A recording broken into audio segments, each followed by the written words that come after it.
There is one hole at Augusta that is going to decide the Masters this year. And if your pick can't survive it, they have no shot at winning. And I'll go even further. I think this is the year that finally we'll see a first-time Masters champion. And it's probably not the name everyone's talking about. Let's get into it. And welcome back to the Cincinnati Sports Scene podcast. This is episode number 168. I'm your host, Dave, along with my son, Sam. And today, happy Easter, first of all. And we appreciate you tuning in and listening to the show. What's coming up is we'll be talking a little bit about the Masters. It is Masters week, favorite time of the year. And then we'll also talk some Reds reality check after a week. And then we'll do some quick hitters. And we're bringing back our favorite trivia. So you want to stick around and find out if you can answer that trivia or not. So here we go. The Masters.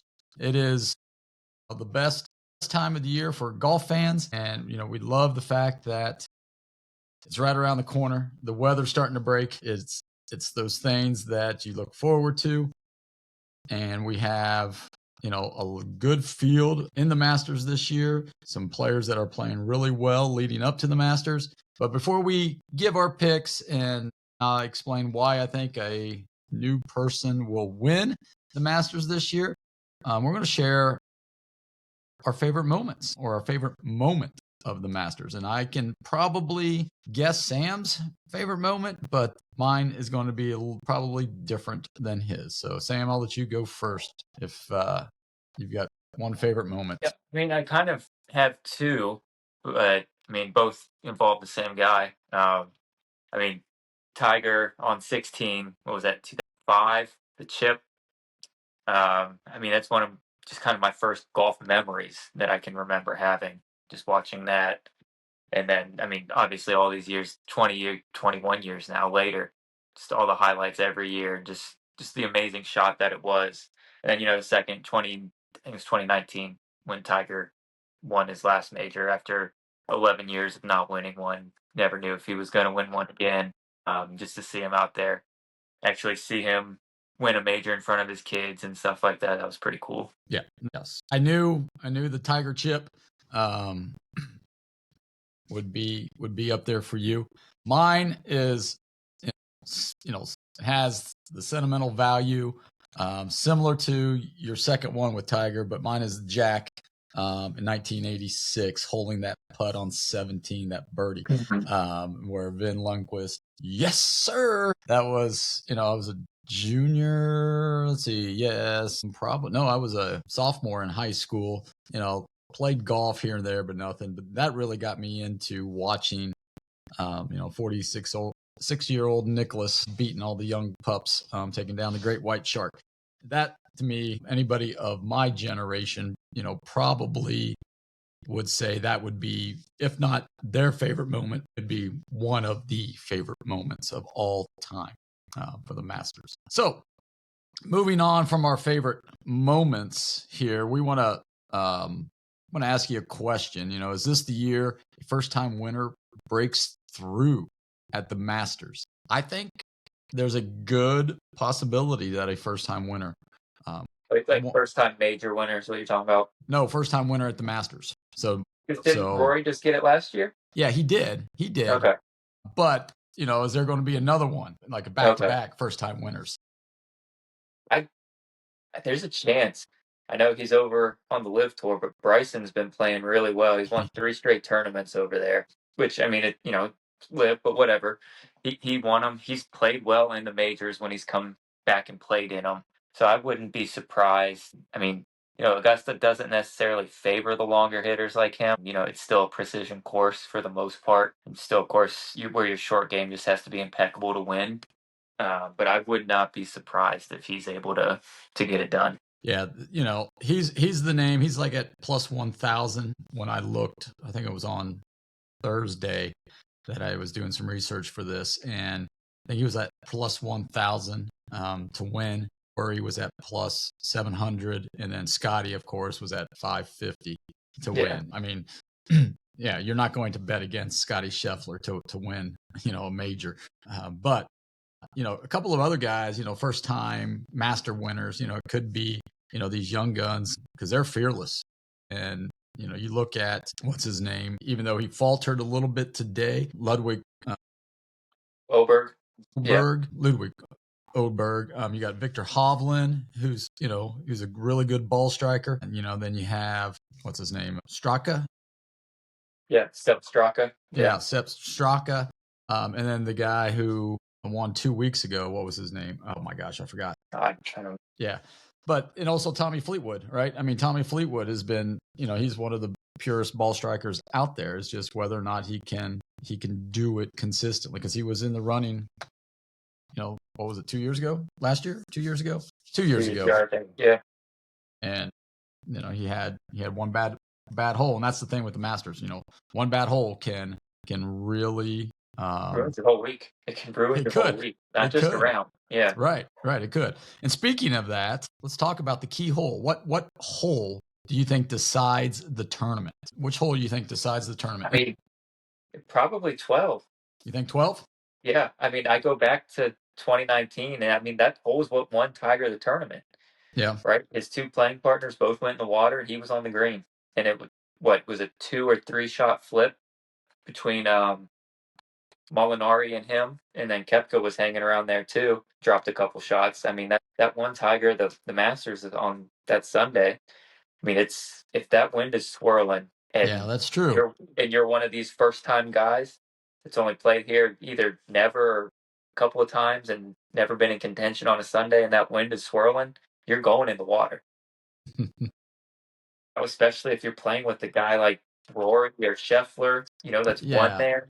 You're either going in the water or you're going way back in the azalea bushes there, I mean, it's in the pine straws and stuff like that. I mean, yeah, I don't think you're going to leave it short. I think you're going to go long if you're going to be nerves and and that's that. Yeah. Men corner, right? Because they, like they say, they've always said this, that the Masters doesn't start until the back 9 on Sunday. And that's pretty true. There's only been a few times where, like, Tiger's, his first victory where he just ran away from the field. Right. And there's been a couple others that have done that. But it's usually right around the back 9. Because, Amen corner, when you look at 10, 11, and 12, those are in order. The 10th is the hardest, the 11th is the hardest, the 10th is the second hardest, I believe, or vice versa, and then the 12th is the 4th hardest. So, that's why it's called Amen Corner, because if you get through that, you say big amen. Yeah. And then for me, though, I think coming out of Amen Corner, because there's going to be some people that are going to try to play for pars there, right? Because that's what they want. They don't want to blow up. And then on number 13, it's the second easiest hole on the course, but you got Race Creek in front, and then it's a par 5-10, and I think coming out of Amen Corner, if you can make an eagle there and catapult, some people are going to have to go for it in 2, and they may catch the creek. That's happened, numerous times where they're trying to go for it 2. I think the person that eagles that is going to win the Masters on Sunday, especially in the later groups. Yeah. But I think that's the hole that's going to win it from, is the key hole. All right. Now it comes to the time that everybody's waiting for. Our picks to win. We need one pick to win, and then we're going to fade one player, somebody who's overhyped or who we think just isn't going to get it done, who's might be a pick that people are expecting. So who do you got to let's see, do you want to go win or do you want to go fade first? We'll go win first. I mentioned him earlier. I just think Bryson's playing really well. I'm going to roll with Bryson here. No, I don't want to just pick Scheffler. I feel like that's the easy way out, So the non-Scheffler division, I'm going with Bryson. You're going with Bryson. That's, first time winner. Excuse me, right there.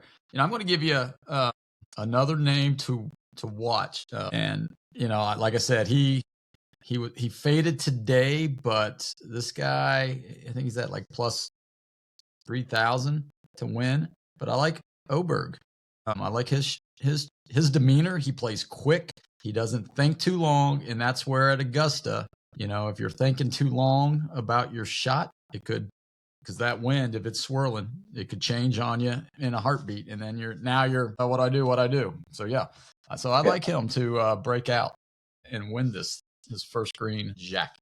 All right, so who we're going to fade? I'm going with the other live guy that's getting some attention right now, John Rahm. He doesn't play Augusta well at all. I know he's been playing pretty well on live, but he just doesn't play Augusta well, and he's a player that gets. He is a Masters champion. I mean, he is, but the last few years he just has not. He hasn't. I think didn't he miss the cut last year? I don't know. He has not played it well. Yeah, he hasn't. Know if he did. Let me check. Look that up for, because I know he won it. What, maybe 4 or 5 years ago? Let's see. Well, Rahm was 14th last year. Yeah, he was 14th last year. Yeah. Let's see. He's making his 10th start. He won in 2023, so 3 years ago. 3 years ago. Yeah. Okay. Oh yeah. Let's see here. Either way, my answer doesn't change. Just because I think he's a guy that can get in his own way too. Yeah, he is. I mean, he has 9 master starts, 9 cuts made, 19 rounds under par, scoring average of 71. Okay, so he does play pretty well then. He does. The couple times that I must have been paying attention to him must have been when you struggled. But yeah, I take it back. He does play pretty well then. But I mean, my answer's not changing here. Okay. All right. Well, I'm going. I think this guy's gonna have a big letdown coming off the green jacket last year. I think Rory. I think I'm fading Rory. That's a good one. Yeah. Just because it's hard to repeat. I don't know if it's ever been done. It may have been, but I want to say that Tiger repeated. He may have. Let's see. And Scheffler may have too. Let's see. Here we go. So there's only 3 golfers. So Jack in 65 and 66, Nick Faldo in 89 and 90, and then Tiger in 21 or 01 and 02. So yeah, so I think Rory, it's been a while, it can be a while, yeah. So I think Rory, that's probably the safe fade. If I want to go out, going out on a limb is Rory for me, because I was actually going to go Koepka. I just don't think, he has I don't know. I just don't think his game is where it needs to be. All right. So now let's move on. We're moving on to the Reds here. They had a series sweep against the Rangers. Chase Burns pitched a great really game. Yeah, he made one bad pitch, and Jock Peterson took him a yard. But we're over a weekend, and for me, this team is not as good offensively as advertised. That's what we already know, is that this team is not as good. When you have your leadoff hitter, before this weekend, really, there was like 5 guys on the Reds that were batting at under 150. 3 of them were playing bingo, 75 and stuff like that. To me, that's my takeaway. What's your takeaway? I'm pretty much in the same boat. I mean, McLean's spring training was looking like a fluke. I mean, we knew he wasn't going to hit 400, but to come out and just be ice cold after playing so well in spring. And then my biggest, from an individual, is TJ Friedel looks like he's aged 10 years. We'll talk about that, yeah. They need to, already they need to be looking across the league for a potential trade partner to get an upgrade there, because leading off, terrible. In the field, terrible. He's looked old, he looks slow. Mm-hmm. You can't have that in center field. You can't have that as your leadoff guy. I know, new analytics don't care about fast guys being leadoff guys, but that still matters to me. Well, yes, I understand analytics don't care about the fast, but you got to be able to hit the ball and get on base. He's not doing that. Friedel, he's a great bunter. So, when he's in a slump, to be able to bump for a hit was always huge for him. Right. He can't do that anymore because he can't outrun it. He's not fast enough. Some Reds people, or Reds fans on Twitter were showing just from 2 years ago, 2024 and 2023, when he led the league in bunt hits. Mm-hmm. I mean, how quick he was getting out of the box and up the line. And he's yeah. It's not like he lost half a step. Like, he's lost 2 or 3 Well, full you steps. watched him, his first 2 steps going after a fly ball. It's bad. It's bad. It is bad. It's really bad. And I think, he has to be your 4th outfielder if necessary, but he needs to be your 5th outfielder. I mean, any other team, he would be your 5th outfielder. He would not be starting and leading off. There's no way. No. I mean, I don't even think he would do that for the Pirates. And we'll talk about the Pirates creeping up and doing some damage in the NL Central. But, so that's one thing that we already know. One thing that we love, and I think you're probably going to agree with me. I love the 3 young guys we got, right? Sal Stewart, Chase Burns, and Rhett Lauder. I mean, Chase and Rhett back to back. I mean, oh my gosh, Rhett Lauder did some things that nobody in the Reds have done in a long, long time. And, he's up there with Fernando Valenzuela after his 8 starts, in ERA. Yeah. That's something. I watched the game last night, and man, just watching him pitch, he knows how to pitch. And Chase Burns is starting to understand that. And today, he's a power pitcher, but yet the Cowboy made a comment saying that he's learning how to with finesse, but doing so with power. He's a power finesse power pitcher. Something along those lines where he's saying he knows, okay, I don't always have to throw 100 miles an hour. I can take something off here, hit that corner spot, hit my spots. And like Rhett Lauder was just hitting the four spots, and in the challenges, yep, that's a strike, half an inch.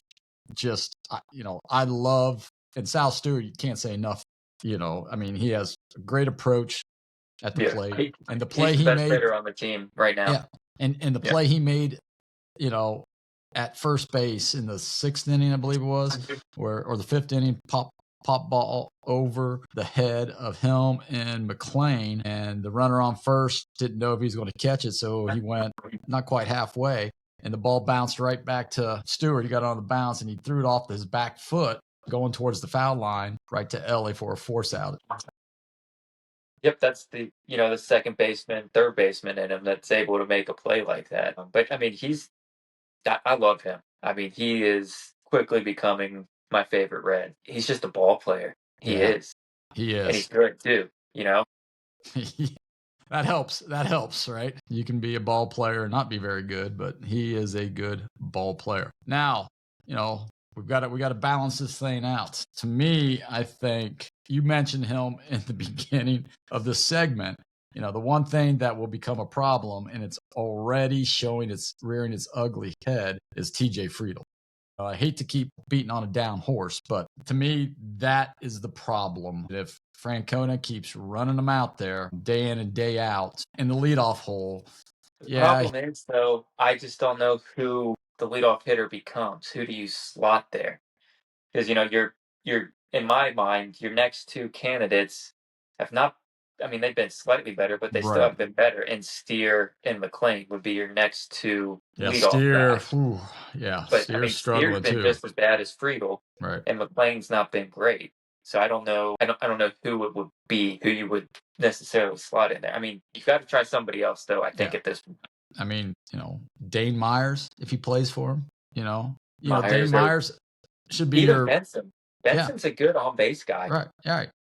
I mean, Dayton Myers should be your center fielder, and then Friedl and Steer should be doing your platoon, your left field. or Marte, and but I think he's happy with Marte and Benson doing the platooning. I mean, the one thing Francona did today that was not what he has done is he left Sal Stewart in the game when I think Dane Myers came in to center field, or Will Benson came in center field and pushed Friedl to left, and Spencer Steer came out of the game. Normally he goes to first base, but I think Francona was saying, hey, in a 1-run game, I want the bat. Yeah, exactly. So that says something about the kid. All right, 9 games into the season, and there's always overreaction, overreactions. But what's one overreaction you actually believe? What's one overreaction you're hearing out there that you're actually believing in? Haven't really seen anybody say this, but I just said it. I mean, Sal Stewart's our best hitter. I believe that right now. Just he's our best hitter that we have, just all around. I mean, we're 6-3. That's got to be one of the best starts we've had in a long time. And since let's see, what was it? I think it was 5 years or 8 years, something like that.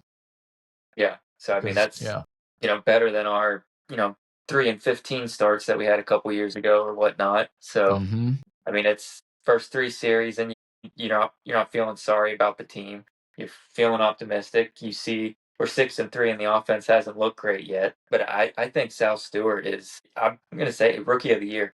He's going to end up. I know that Griffin kid in Pittsburgh is going to get all the media hype and all of that BS that comes with that stuff. For whatever reason, those Pittsburgh guys seem to get it, but Ellie never got it when he came up. He didn't get that hype outside of Cincinnati and the national media. I mean, he wasn't the number one overall prospect either. He was. Yes, he was. Not Ellie wasn't the number one overall prospect. Was. No. When he came, by the time he came up, yes, he was. In Major League Baseball? In Major League Baseball, but maybe not. I could have swore it was. I mean, I get it. The dude's 19 years old, was in high school last year. I get it, but yeah, that's to me, yeah. So I mean, I wouldn't bet on South Stewart to win it just because that. I bet come September, end of September, you look at their final numbers, South Stewart's are going to be better. Oh yeah, without a doubt. Without a doubt. But he's not. But he probably won't win Rookie of the Year. So my overreaction that I believe is that the Reds, they have played a lot of close games, 1-run games, right? 2-run games, and they have, I think they're 6-0 in games 2 runs or less.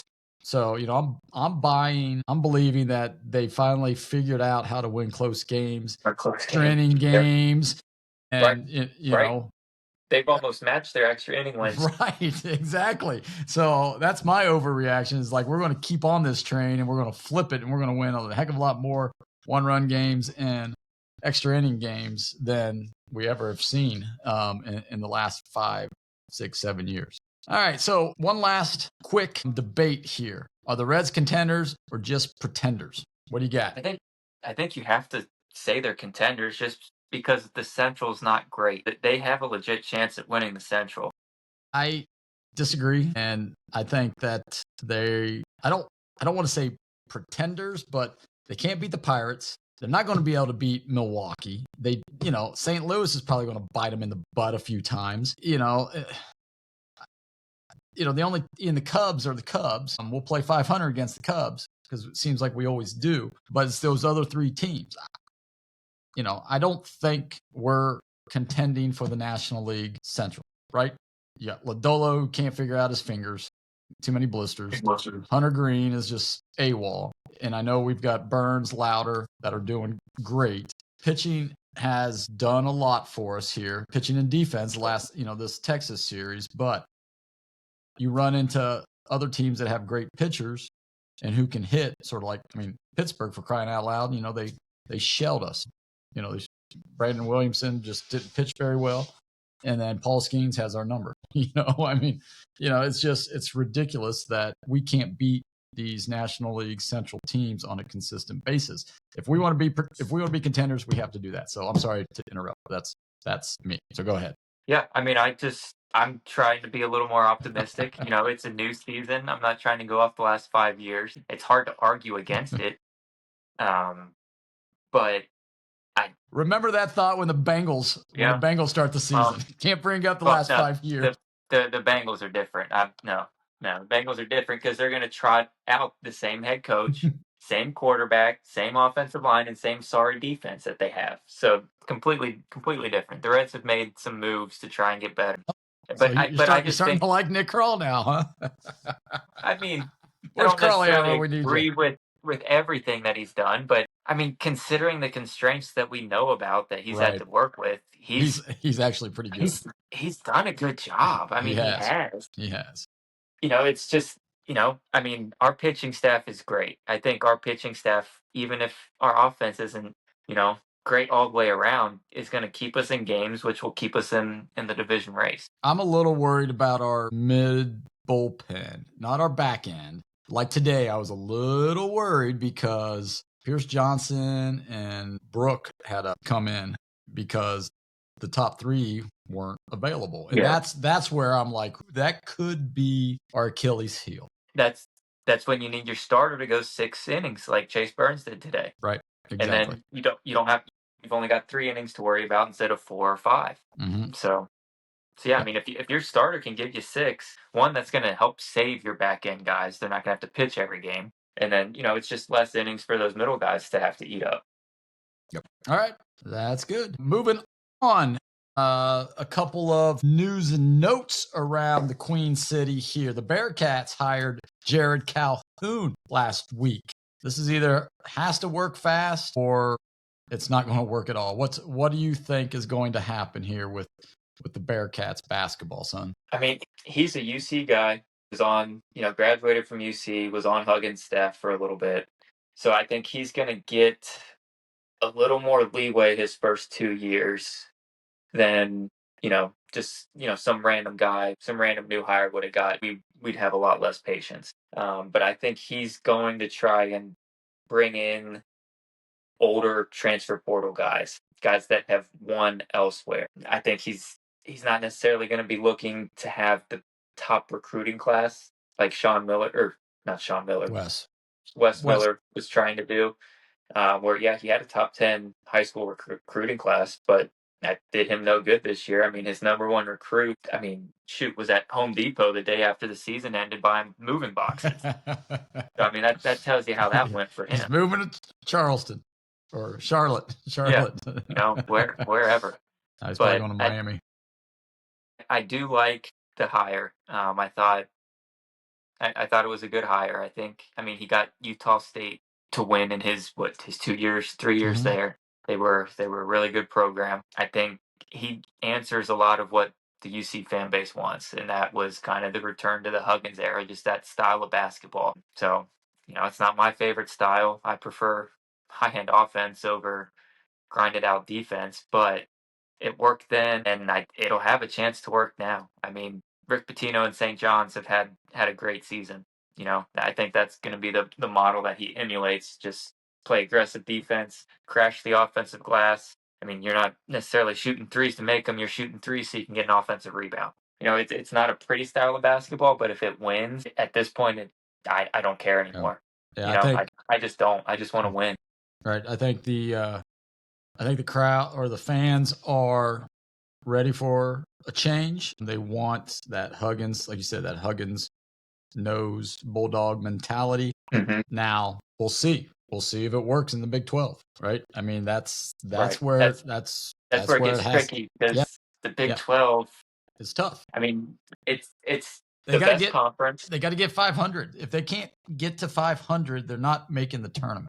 Right? I mean, they're not. Yeah. So we'll see. But yeah, I'm going to hold off judgment. Watch him, see who he brings in, see who leaves. He may want to clear a house. Who knows? I really don't. I wouldn't be surprised if he clears house. I wouldn't. Yeah. So we'll see.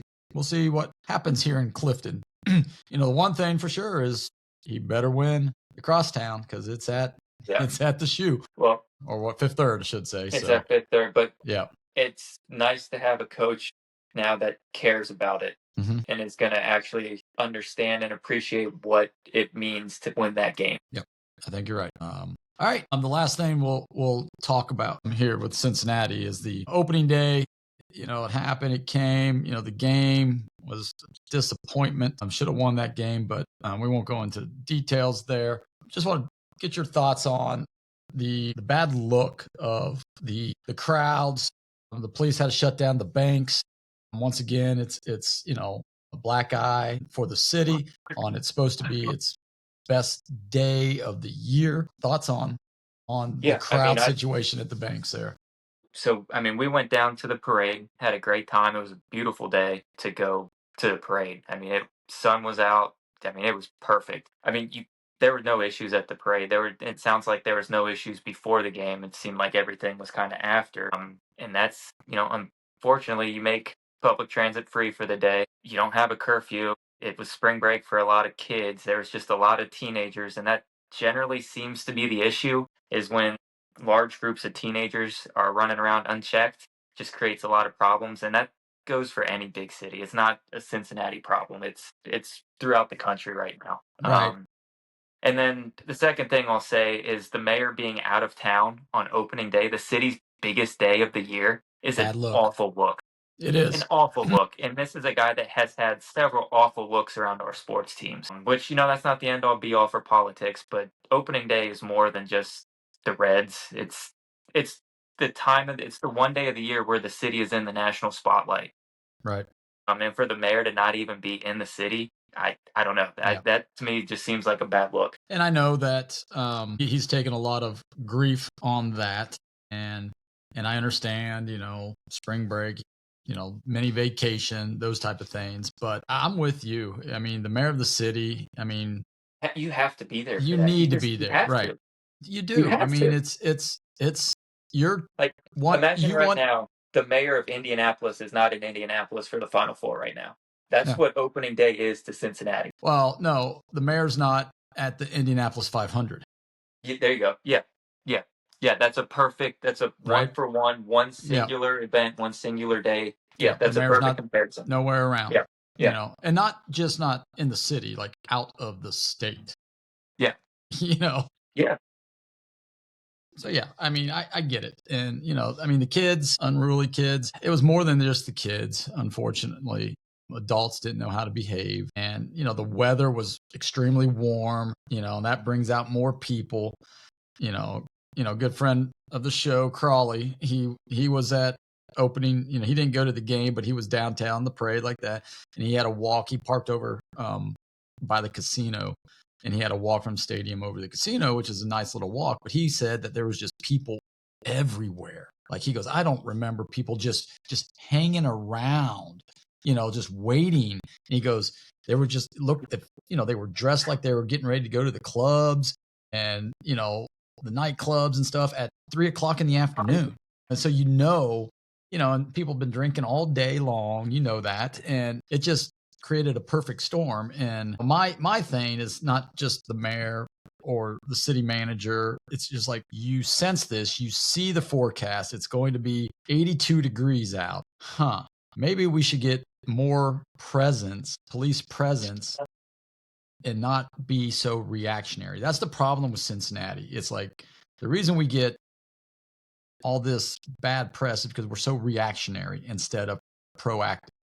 Why couldn't you have multiple police up and down the banks when they're sensing these large crowds, and disperse them a little bit ahead of time before it gets massive, and you have the restaurants calling the police saying, hey, you need to do something. Yeah. It should not have to come to that. They should be, and I love our police officers because they do a great job of protecting the city, but whether it's financial constraints, whether it's, policy, some things need to be studied and looked at, and for the protection. Because here's the thing, it's like, people like me, I hate to say this, I haven't been downtown. I haven't been downtown in a year and a half. I had season tickets 2 years ago. I haven't bought them last year. I didn't buy them last year. I haven't been down. Does this want me to go down all the time? I mean, maybe not, but people like that, they give pause to saying, well, maybe I don't want to go downtown on a warm evening on a Friday night to watch the fireworks because something might happen. Yeah. No, I mean, it's a concern, and it's something the city's going to have to really look at. But I don't know. I just keep going back to the mayor not being in, and I just can't get over that. I really can't. Right. The last two major episodes, the brawl back in June after the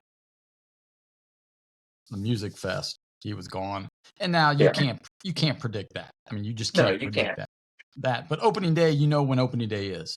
and Yeah. you should say no. We'll go. I mean, the random times where the violence has happened, I mean, the area's got 2.5 million people in it. There's unfortunately, there's just going to be issues from time to time. Right. It's just how our world works. Nothing you can do about it. But big, large events like that, opening day, Oktoberfest, Taste of Cincinnati, you can't have issues. Right. And if you're going to have issues on opening day. Yeah, of opening day. Yeah, opening exactly. day, and it leads to, future events Cincinnati won't be able to hold, like the NFL draft. They know they're never getting a Super Bowl because of the stadium, but they want to get a draft. They won't get it if this is the product that's put out by the city for these large scale events. Right. It just won't happen. Yep, it won't. All right, we're going to move on from that. Thanks for listening to our rants, but we're going to go to trivia now. We're bringing it back. We haven't had trivia in quite some time here, the way we switched our format up. But it is Masters Week, so of course I'm going to have a Masters trivia question for my son. And this is one that sort of relates to our topic of picking a first-time winner. The last rookie to win the Masters. Wow. He did it in 1979. Can you name him? 1979. Can you name him? If you out there can name him without Googling or cheating, drop it in the comments right now. Type it in for us. I will tell you at the end of the show So if he doesn't get it. First guess, this guy may have been a rookie before, but my first guess goes Tom Watson. No. Good guess, though. Right era. Era, okay. So, I mean, that's 79. I told you the year, so yeah. Yeah, I mean, yeah. But, I mean, Watson would have been like a young up-and-comer around then. Like, I don't think he came after that. It's kind of No, more he came before a little what bit. I was thinking. Yeah. Indiana boy. He has some golf courses over in New Albany area, Louisville, north of Louisville. Floyd's Knob, I believe. Yeah, that should help me, but right now it's 79. He's probably, he is a Masters winner, but he's probably best known for a comment about the Champions Dinner. Curtis Strange. No, not Curtis Strange. I don't know. I don't know. Watson was my best guess. So. Yes, that was, but we'll come back. I'll give you the answer here in a minute. If you think you know it, after all those clues, you should know it. Drop it in the comments here, and then we'll read your name, give you a shout out on air. All right, so our final thoughts here. One takeaway that you, Sam, next week we're going to come back and you're going to be judged on here. What's your take? Either about the Reds, the Masters, Calhoun, and we didn't even talk about the Final Four, our brackets and stuff, which, the producer won. The producer won with Michigan. He beat you out. You came in third. Lydia came in second. Yeah. And I came in dead last. Florida. Yeah, Florida killed you. Yeah, Florida killed me. All right, so one final take, real quick. One final take. Just because this one will be judged relatively quickly, I'm going to say the Reds are at least tied for first place at the end of the month, the end of April. All right. I am going to say first-time Masters winner will win the Masters tournament. So, all right. We'll come back next week, and you can judge us. So we want to thank you for sticking around. If you made it this long, we really appreciate it. Go ahead and drop in the comments your Masters winner, along with your trivia. And I'll tell you here the answer.